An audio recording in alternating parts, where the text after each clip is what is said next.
What's up, team? So we're always talking about all the things that you need to do to lose fat, but today we're going to talk about some of the things you want to avoid when it comes to losing fat. Let's do it.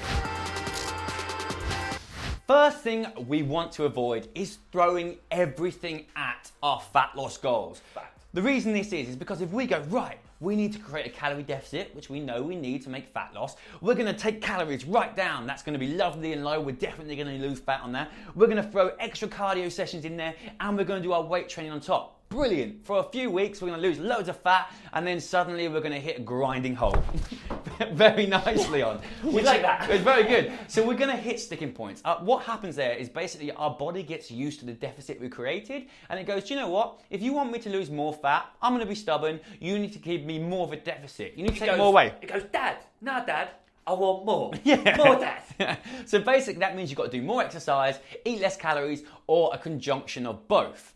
Problem here is if you've already taken loads away from the start with, you're on really low calories, you're doing loads of exercise, where can you go? You've got nowhere to go. You're already absolutely exhausted from lack of calories and the amount of exercise you're doing. So what we need you to do is do, and you'll like this, the absolute minimal amount of change that you need to do to create fat loss. So you like the sound of this, so mate. put no extra cardio in yet, none of that extra stuff, no extra sessions, or maybe just put a couple in and leave your calories where they are, or leave your sessions as they are and just reduce calories a minimal amount, but enough to allow you to start fat loss. So another common mistake we see when it comes to fat loss is stopping lifting weights and doing a ton of cardio. Don't get me wrong, we love cardio, good for the heart health, good for fitness, and it's gonna burn calories. But if you have spent as much time as we have trying to build just a little bit of muscle, you know how hard you've worked for that. And when we go into a calorie deficit, there's a good chance we're gonna lose some of it. Yeah. So we wanna hold on to as much of that potential muscle as we possibly can. It's also metabolically active, so we're gonna burn a few extra calories. Brilliant. And also, when we start to strip that body fat percentage down, compositionally, it's gonna be pretty decent. And muscle is just genuinely your best friend, especially as you start to get older, to fight off things like osteoporosis. And there's actually research to show people that have more muscle mass typically live longer. It's a good chance I'm going to live longer than you because I'm jacked. Fair point. Not if you keep drinking as much caffeine as you have, though. I am jacked. Your heart is going to die. Another thing to avoid is copious amounts of fat burning supplements. For the most part, they're just not going to work. They're going to be basically comprised of things like caffeine, which you can get from a coffee. We don't drink caffeine. Green tea extract, orange peel extract, and probably CLA, which the kind of jury's still out on whether that's worth it or not. So really, you could just have a coffee before you work out, which is going to help mobilize fatty acids ready to be burnt when you do your workout. So for the most part, they are just a waste of money, which you could better use that money buying good food for your diet. So another thing we want to try and avoid where we possibly can, and this does take patience, you have to get the blinkers on, and this is not jumping on the bandwagon with what your friends are doing, right? We've all got a friend named Susie, or not, I don't know any Susies, so this is going to be non-offensive. Metaphorical. Metaphorical Susie out there who did intermittent fasting, does it day in, day out, lost 15 pounds, now she feels awesome, shredded six-pack, fabulous. She tells you how good it is. You're going to be really tempted to give it a bash.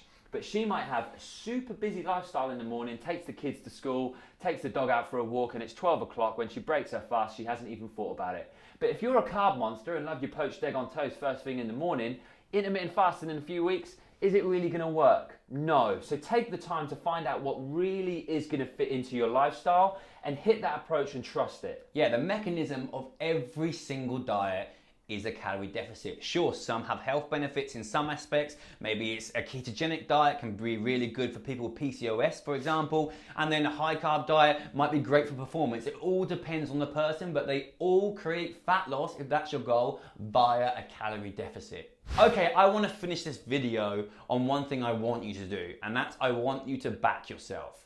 Find yourself an approach that you feel you're going to enjoy and is suitable for yourself. Then give it time. If after 4 weeks or so it's not quite working, take the good things from it. Well, I really like the way that I have my schedule. I like the foods I eat, but I'm not quite burning body fat. It's just not coming off me.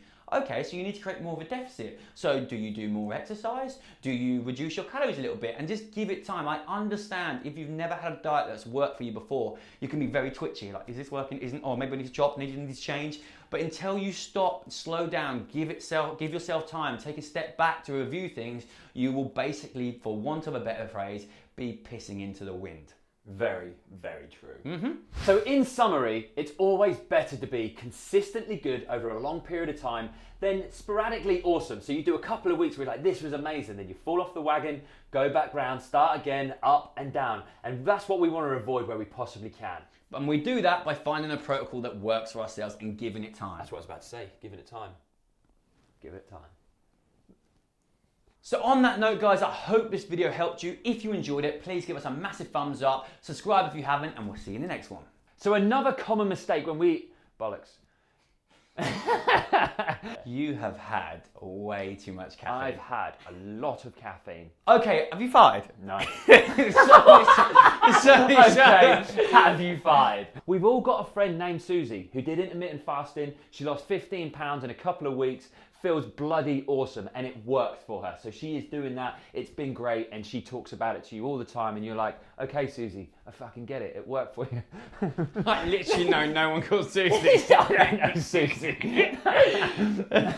So I want to finish this video. It does smell of farts every time I breathe in. Cool. It doesn't smell of farts. I think they're coming out of the wall.